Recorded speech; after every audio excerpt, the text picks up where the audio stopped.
So, there's a Hextech chest update, is there? Okay, then. All right. I mean, I kind of figured the response to Hextech chests, I've been watching it mostly from the outside, but as far as I can tell, it's been pretty substantial. And I gotta say, I am glad that I'm not the only one who clocked the wildness of Riot Games, of all companies on Earth, Riot Games standing up and pleading poverty and literally telling their own players that they're like, oh, you guys are parasites, you're freeloaders, you're spongers, you get too many things for free, at the same time as launching gacha skins into the game, at the same time as asking $250 for a skin with fewer features than most Ultimate skins, at the same time as launching like that Mordekaiser Sanusan skin, Sanusal, whatever his old name is, which was like, it's not been greatly received by the community either. So I figured at some point they would be walking it back. What I'm interested in though, doing a reaction video here is, what's the rhetoric gonna be? Because if you'll remember, the rhetoric when they announced this is, oh, Hextech chests are just not sustainable. It's just, oh my, like the financial, like, oh, it's too much. We're giving away too much, right? We're not, like, people just aren't spending enough money on skins, and it's economically unsustainable for the game's future, which is an incredibly stupid thing to say, given how successful, how profitable League of Legends is as a product. To say, oh, it's like the Hextech chests that we've had for, like, how long have we had them? For like 8 years or something? Oh, they're just not sustainable. It was just not economically. It was like very funny thing to say. Very, very funny, kind of insulting level of rhetoric to try and deploy. Even for the games industry, it was bad. So now what I'm curious about, what's the rhetoric gonna be about how all of a sudden it turns out that Hextech chests are maybe sustainable after all, actually. Let's see. Hi folks, today is February 25th. I'm Andre, also known as Medler. And I'm Pablo. We know that some of you are frustrated, even questioning if Riot is still the company you've always known. Ha! No. No. Riot is exactly the company I've always known. Oh no. It's like, oh my god, what are you talking about? Riot is exactly the company I have always known.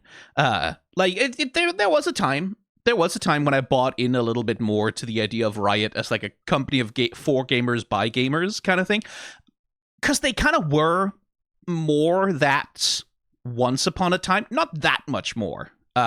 They were never Blizzard level on that front, but there was a time, like, I know that a lot of people who worked at Riot believed wholeheartedly in the idea of putting players first, right? Because that was Riot's very public rhetoric. That was what the leads and the CEOs and like they all were told to do that, because that was the hyper growth phase, right? Like that was when League of Legends was growing by leaps and bounds year over year, was raking in more money than God.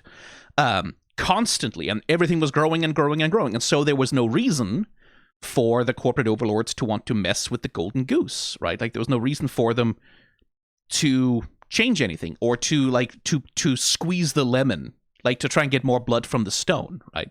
That was back then. And there was like a lot of internal belief at Riot in this idea of putting players first above everything. That used to be more of a thing, and certainly that has faded more and more as the years have gone on. Certainly that has faded more and more as growth has steadily been slowing down, as Riot and League of Legends is reaching its market cap, as things are getting more expensive. Also, as a substantial thing, like everything that's happening with the games industry right now, all of it, there's a lot of lines you can draw towards the death of the 0% interest rate. Right, because like money used to be essentially free when it comes to lending and borrowing and investment. That there was a period of time where money was functionally free, in that sense. Like you could borrow money at no interest as much as you wanted. It was very easy to get financing, and that fed the hyper growth of the games industry really substantially. That eventually went away because you can't do that forever. And so over the last several years, we've been seeing like a really grim contraction of a lot of these industries that were hyperinflated just due to that free money being absolutely available everywhere for investment and for big new projects and everything. Because, you know, CEOs and executives and the people who run these companies are incompetent morons who don't know how to actually run businesses very well, who aren't actually good at the one job they're supposed to have that's supposed to justify their paychecks, which is being good at running a fucking business. But they're bad at it. They suck at it. They don't know how to do long-term planning. And they are always acting in short-term interest and reactively towards everything. And that's the game industry. Riot has always been this way. It's just that back when the company was raking in more money than God, like, there was less of a reason. Like, there was less of a reason for the executives to go, oh, growth is only 5% this year instead of 5.8. So now, squeeze. Yeah, like, we got to cut jobs. We got to fire 500 people. We've got to launch gotcha. We've got to get more growth. We've got to squeeze more blood from the stone. There wasn't a reason for that. That is changing. Like, that is, and that's across the games industry. More and more, there's more and more reason for the executive to squeeze blood from the stone. And so that has changed. But no, Riot Games, at the heart of it, like the people who actually own that shit, the CEOs, the executives who run it, no. Riot is the same as it has always been. We aspire to put players first, and when our decisions don't land the way we intended, it can damage your trust. No shit. Recently, we've made a number of changes that didn't hit the mark for everyone. We've been listening to your feedback, and it's clear that there are areas where we need to adjust. Oh man, I love the human way that they talk. I love, like, and again, much as it was last time, I'm not yelling at the two people that Riot have wheeled out to take the heat for this, right? These are the spokespeople. I don't care about the spokespeople. It's not their fault. They're delivering the message that they're being told to deliver, right? That was internally aligned on, and then they're the people who are sent out to take the fire for it. That's fine. That's their jobs, right? I don't care about them that much. They're not important, but it's the way that these communication things are written, right? Like, it's like, recently we made a number of changes that didn't hit the mark for everyone. You notice the weasel wording that's happening there, right? We made a number of changes that didn't hit the mark for everyone. No, you didn't. You didn't make a number of changes that didn't hit the mark for everyone. You took away a source of free cosmetics.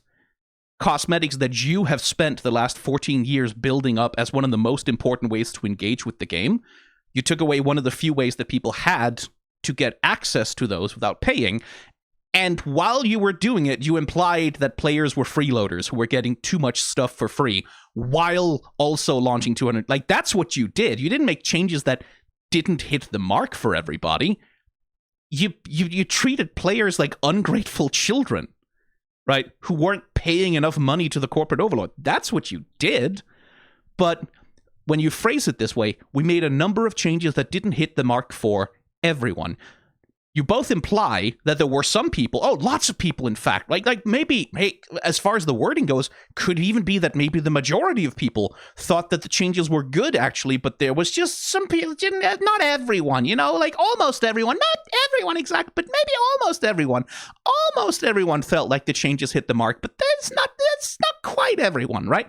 Not quite. That's the weasel wording, right? It leaves this space open for the implication that most people thought they were good, actually. It's just a few dissatisfied people who were really upset about it, but we're being magnanimous. We care about feedback. We're listening to people, so we're going to take the feedback from that small group of people who weren't quite satisfied, which also isn't true. It's not that it didn't hit the mark. People were fucking furious. They're still fucking furious, right? Because it was in a deeply insulting way that this thing was delivered. It was delivered with deeply insulting rhetoric. People weren't like, oh, that didn't quite hit the mark. They were like, fuck you. Go to hell. You asshole company, greedy ass piece of shit, money grubbing motherfuckers. That was the response. It didn't hit the mark for everyone. It's like, and again, not their fault, but it's just the corporate speak, right? It amuses me, the little rhetorical wigglings that these companies will do in order to just avoid having to actually take accountability for real mistakes ever. Recently, we've made a number of changes that didn't hit the mark for everyone. We've been listening to your feedback, and it's clear that there are areas where we need to adjust.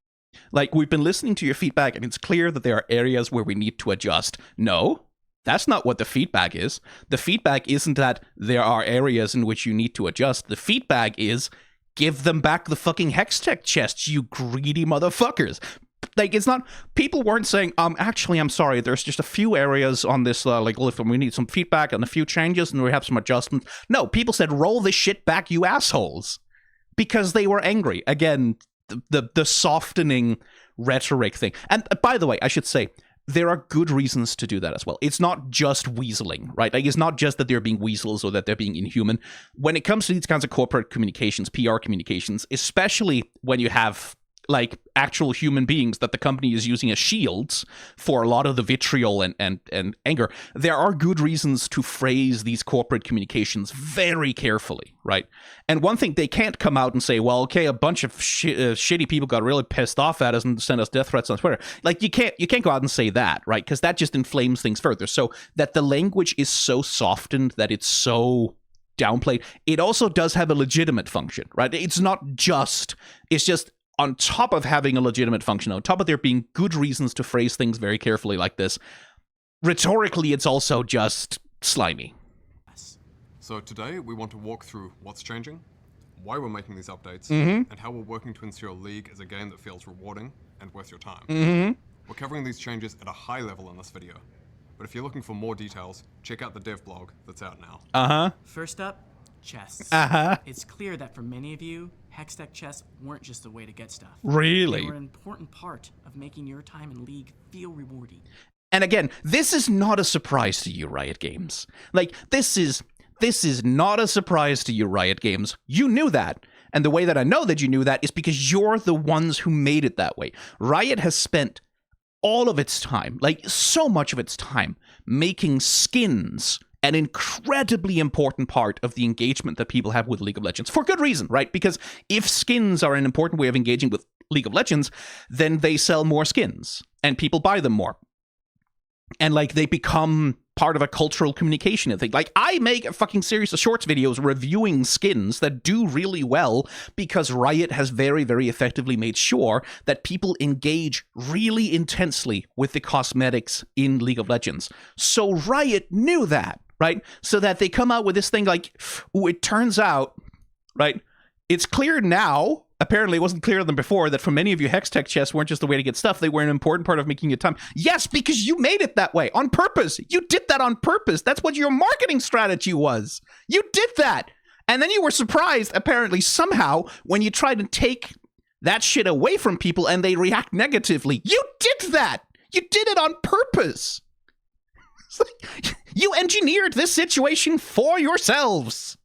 And now you come out like, it turns out you actually really care about the cosmetics in the game and being able to acquire it. Like, wow, I mean, whoa, came as a shock to us. We never knew. We never knew that Hextech chest was so important. Like, yes, you did. Also, Riot does so much customer research. They do so much customer research. They have so much data internally on how people engage with their video game. This was not a surprise to anyone.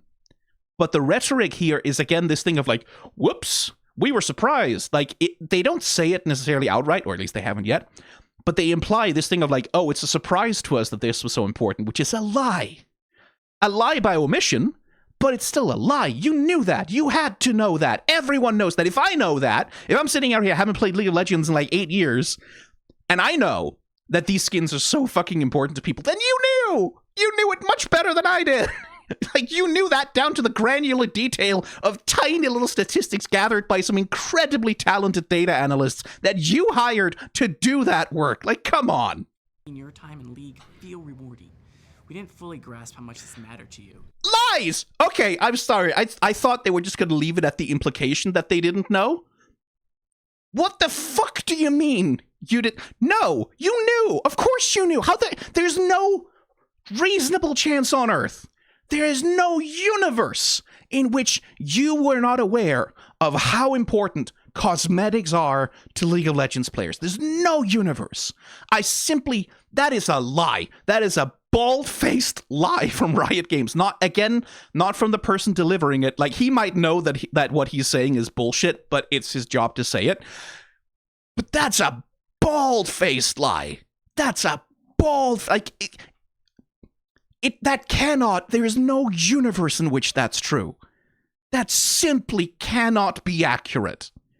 Like, because in order for that to be true, in order for it to be true that Riot doesn't know how insanely important that their cosmetics are to their players, like, they would have to be utterly ignorant about the entire culture of their own player base. And they aren't. They just aren't. They never have been. That's one of the strengths of Riot as a company, is that they have historically been pretty damn good at dialing into their community and figuring out what the community wants and serving them. Like, that was part of the philosophy of Players First once upon a time, was to obsessively research what the players want and then give them that as part of the business model. So, like, what the fuck do you mean you didn't know? You were surprised? No, you weren't.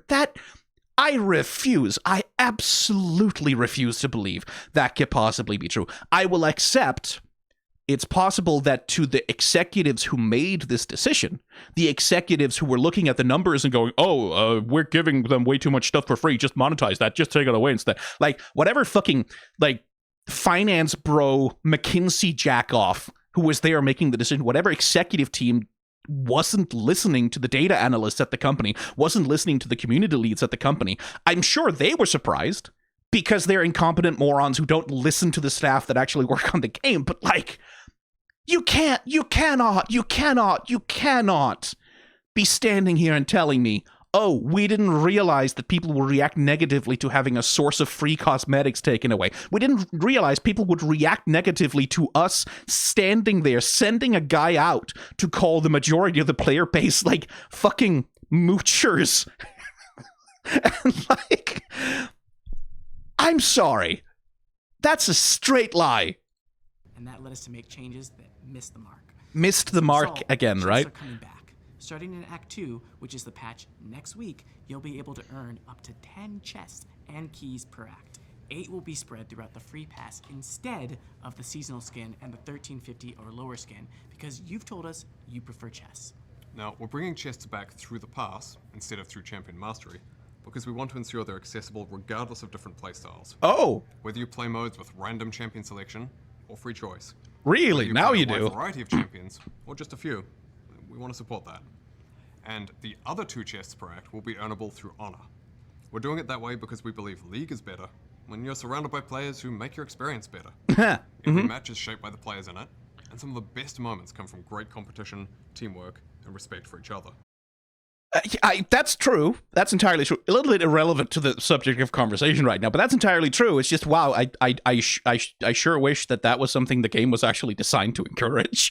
I mean, that's not fair. Like, the whole problem with toxicity in League of Legends, Riot has been struggling with that one since day one. I've known a bunch of people who worked on it. It's a really hard problem to solve, because it's not, like, League of Legends can't just solve that internally. It's a problem with, like, gaming culture across the world, frankly, across the internet. And League of Legends, as a competitive game, is also engineered to stress people out a lot more than it used to. Like, it's engineered to make people get fucking high-strung, and it brings out the worst in a lot of people, especially because League of Legends can't really enforce that much consequence for rule breaking when it comes right down to it. So that's a difficult problem to solve. It's just, it's funny to say that, like, Meddler is correct. Like, yes, League of Legends is absolutely the best when you have nice teammates who, like, collaborate with you and who don't, like, call you slurs every 30 seconds for missing a CS or whatever. But, you know, that's not the median experience, I don't think. So we want to explore ways to reward and recognize those of you who embody this. That's a good idea, though. Short-term, those honor chests will be delivered through missions while we're working on the honor system. To be clear, chests from both the pass and from honor will be the exact same chests as the ones you got through Champion Mastery. And next up, we've got champion acquisition. A clear problem for newer players especially is building out their champion roster. And for League to continue to thrive long-term, it needs to be more accessible. And lowering champ cost is one way to help achieve that. It's certainly not the only thing, but we think it's an important one. And all the recent discussion about blue essence and champion shards has really emphasized that it's something we should be changing right now. So, we're going to be lowering the blue essence cost of all champions by 50% as of next patch. Third, we're going to be delaying Exalted Mordekaiser to take more time to make sure it better delivers on its core fantasy. Well, shit, I should do a video about it now then. Time to improve all future Exalted skins. So Yeah, you fucking better when you're charging 250. Like, here's the thing. If they had... I think I might have been able to swallow the Exalted skin thing a little bit better if they had just been like, okay, Ultimate skins, we're moving them to gacha, right? We're moving the Ultimate skins into gacha. Yes, $250 maximum price, but they all also as full-featured as Ultimate skins always are, right? Like they are at the level of production and commitment that Ultimate skins usually are. Like, I could kind of... Like, I don't think I would have been as offended by the Exalted skins as I kind of have been on a creative perspective, because like it really is a thing of like these things are priced at, like, you value them at $250. That's the theoretical value that Riot claims that these skins are worth. If you pay $250 to get it, like, that's the point when Riot says, okay, you have paid the value of the skin, now we will give it to you for sure, right? And like, when Ultimate skins, there used to be so much online discourse about Ultimate skins being way the fuck too expensive for a video game cosmetic, right? They used to be placed as like, these are the high tier, hyper exclusive, only for the high rollers, only for people who like really feel like it's worth it in League. Like they were priced as the thing that's like for the whales, right? Like that's what Ultimate skins were pitched as, like these really big expensive purchases that are luxury items that like most players will never engage with, but it's there for like the few people who really want to drop some cash on League of Legends. That was where Ultimate skins used to be. If they had just moved Ultimate skins into the gacha thing, I would still have been annoyed by it. Don't get me wrong. I still think that shit is predatory and shitty. But it's like, I don't think I would have been as artistically offended as I have been by the Jinx skin and by the fucking Set skin, which is such a piece of shit. Like, what the fuck is up with that one? And indeed, like this Mordekaiser skin. If they had just been Ultimate skins with Ultimate skin level of production quality and features, I think I wouldn't have been quite so down on it. So yeah, like, it's good that they're giving another pass to Exalted Mordekaiser. They fucking better at the price that they're charging for it. And it's also good that they're dropping the Blue Essence price of champions. Like, for one thing, from a business perspective, if more people have more champions to play, then there's probably also a reasonably decent chance that they will buy skins for more characters, right? From the perspective of just increasing revenue, I can see that as like an actual way to try and increase per player spending on champion cosmetics and things like that. Sure, I can see that working. Again, not a business expert, but intuitively that makes a bit of sense to me, at least. But I do also notice, like, just the sheer amount of which, like, the rhetoric in that last video was, oh, it's just not sustainable. Like, we can't afford it. It's not responsible of us. It's irresponsible of us to continue to give out Hextech chests because we're just giving way too much money away for free. It's irresponsible of us. It's bad for the game's future. And in fact, you ungrateful swine, you sows, like, you hogs, like, just chowing away at our trough for free. In fact, if we had continued to give out Hextech chests, that would be more irresponsible, right? We're being responsible. We are being like sensible and economically minded by taking this thing away that has been perfectly sustainable for the last God knows how many years Hextech chests have been in the fucking game, right? Now the rhetoric is just completely wanted. Oh, Hex, we can give you out Hextech. Sure, we can do, like, Battle Pass. You can have them for, like, you take them out of Champion Master. You'll get them for, like, you get 10 of them every single act. Sure, have some fucking Hextech chests. You can have them. Sure, why not? Absolutely. That's not a problem. That's not unsustainable at all. Hey, we think actually, we believe that the game is much better when you feel like it's a rewarding time. So here, have all the Hextech chests you could possibly want.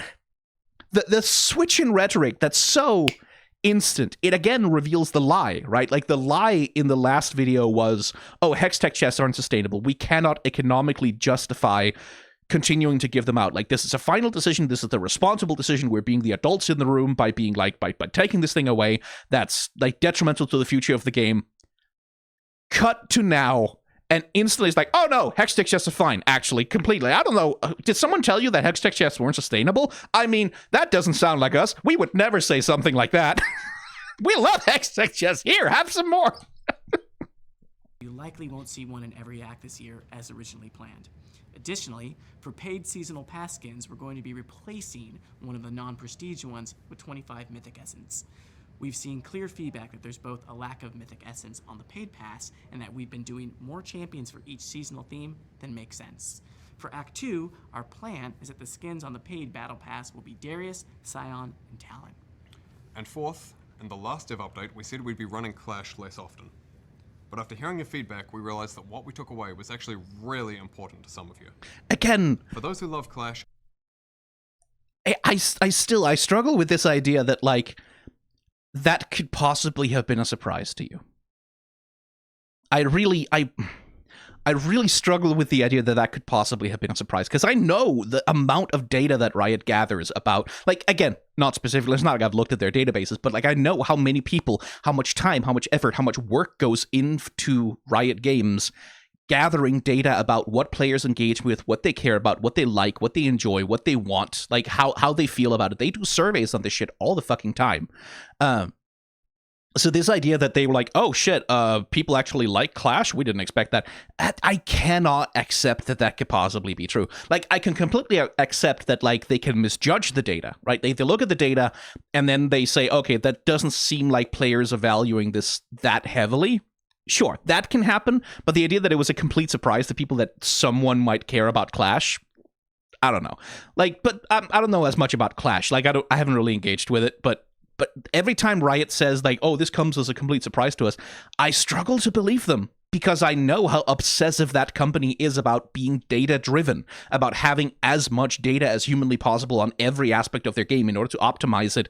Once upon a time, in order to put players first, over the years more and more in order to make the line go up, but, you know, still. One thing I will say, no, I'll save that. it can feel like League at its purest. Teams coming together, strategizing, and competing in a tournament-like setting. So we'll be returning Clash to a monthly schedule. March's Clash event will be all random Earth. Then we'll run a regular Summoner's Rift Clash in April. Let us know what sort of mixture of regular Summoner's Rift, ARAM, and rotating game modes you'd like to see throughout the rest of the year for Clash. Okay, that's the core of this update.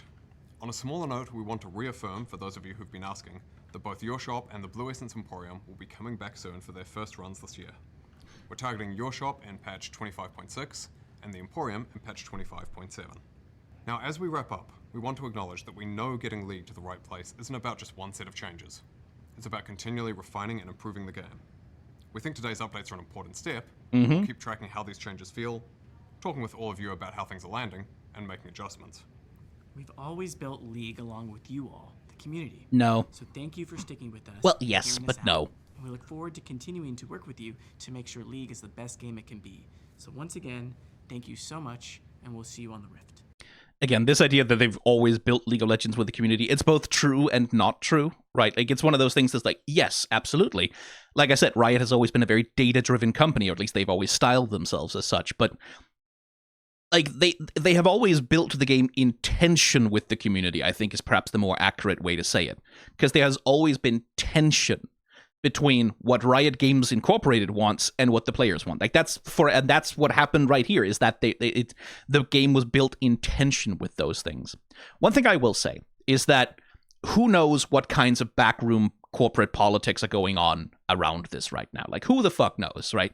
Because in the high-level games industry, it happens with more frequency than you'd fucking think that some executive sack of jackass bullshit motherfuckers will force the developers and creators of a video game to change something in favor of line go up, right? Like, we saw that with, like, was it Rocksteady? The people who were forced to work on Justice League, the Suicide Squad Kills the Justice League, right? Being forced to make live service games when the studio was known for and good at making single-player games, right? Like, making these intensely designed single-player experiences. We saw that, like with Anthem, where that wasn't specifically EA forcing BioWare to do that. That's a misconception in the community. But it was still the higher-ups at BioWare going, live service makes money, I guess we should make one of those, right? These decisions from high up gets forced onto a bunch of developers who, while they're making the game, know that it's not going to work. Like, while making the product, while rolling it out, while trying to market it, while trying to put it together, they know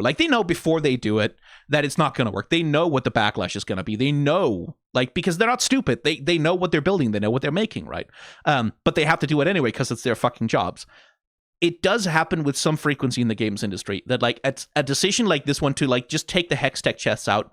I don't know this. This is not something I've heard rumors about, so please don't spread this around as facts. But my theory is I have a theory that it's like some executive jackass got a bug up their ass about making League more profitable. And they saw, oh, you're giving away all these free cosmetics. We could be monetizing those cosmetics. We could be making that money. You're giving away the money for free. That's stupid. Take it away. And then 2 months of everyone around him trying to talk him the fuck down. Like, of everyone who actually works on the community side going, that's a terrible idea. Players are going to react absolutely fucking terribly to that. This is a horrible idea. Please don't do this. This isn't going to go well for anyone. And being overruled or ignored because executives don't give a shit, right? Like, executives will get a thing up their ass about, well, this is the way to make money. So we'll make money. We'll make line go up. Blah, blah, blah. Like, players will accept it. Who cares? Like, well, they're engaged.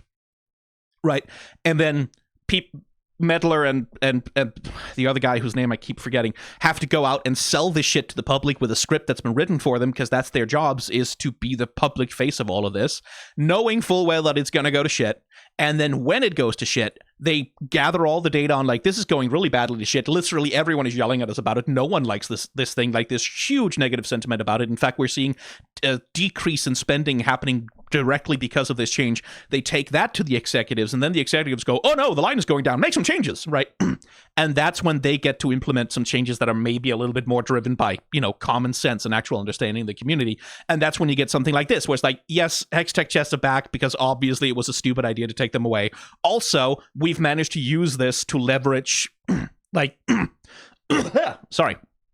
Also, we managed to use this incident to pressure the company into letting us lower the Blue Essence price of champions. Like, something like that can absolutely happen, right? Like, the internal politics of a giant company like Riot Games. Like, I've been reading Jason Schreier's book about Blizzard, right? Play Nice.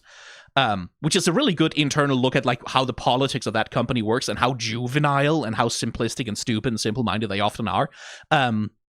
Something like that. And again, I'm not saying that's what happened. I don't know that that's what happened. I don't have any reason to believe it. I don't have any inside access or any of that.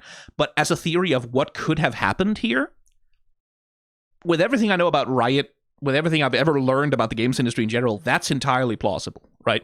That this was a dumb decision pushed by some executive that nobody could really say no to, but the developers knew that it was going to go to shit. They had to go and try and launch it anyway, and when it went wrong, they were all ready to go, okay, let's grab as many receipts as we possibly can and try and roll this shit back and maybe make some half-decent changes to the game also on top of that, right? Because here's the thing about the 50% off Blue Essence thing for champions. I'm genuinely very in favor of that. Blue Essence, so as an economic thing, right? Like, as a function of the video game, the purpose of Blue Essence is to make you play more games for longer periods of time. The purpose of making you play more games for more periods of time is to make you sink cost into League of Legends, to invest in it, to spend time in it, to be enmeshed in it, to build a habit, to become addicted even. Like, that's the purpose of doing that. That's what all of these things are for. Like, that's the bargain you make with a free-to-play game, is that the free-to-play game is going to extract time and engagement from you in return for you get to play the game for free, right? And the bargain used to be that you get to play for free and you can, like nothing except cosmetics will be forced behind a paywall or whatever. That bargain has kind of broken down, but League of Legends has held fast to it pretty well. But the purpose of it is to make you spend your time. That's the purpose of Blue Essence. That's the purpose of every craftable resource, everything you can gather and have on your account. Well, like, oh, you gather 10 of these in order to unlock 2 of those, which you can use to buy 3 of those. Like, all of these currencies and keys and chests and all of these things that can be, like, dumped into numbers and bars on your account to make bars go up. Same thing with battle passes. The purpose of all of that is to force you to spend more time playing the game. Or not force you, but incentivize you, right? To make your brain go, oh, if I just play 5 more games today, I can get enough Blue Essence to unlock the thing. And then, like, maybe once you've unlocked the thing, that thing comes with a thing that says, oh, if I play a little bit more, maybe you can unlock a thing for that, right? Like, it has masteries, it has achievements, it has accomplishments, it has missions that come with the chance. Like, all of that shit. It's all about getting you onto the hamster wheel to grind, right? And that's predatory in a lot of ways. I have a lot of problems with it, but because it's a free-to-play game, that was sort of the bargain, right? You pay with your time, and in return, right, like, you get to have some free stuff, free, air quotes, like paying with your time rather than with your money. And so champion essence costs being as high as they were was a part of that hamster wheel, right? I think it was part of how you incentivize people to grind out a whole fuck ton of games, is that, oh, this new fucking champion came out, they're so cool, I really want to play them. They'll get on the hamster wheel and grind a bunch of Blue Essence to be able to unlock the champion.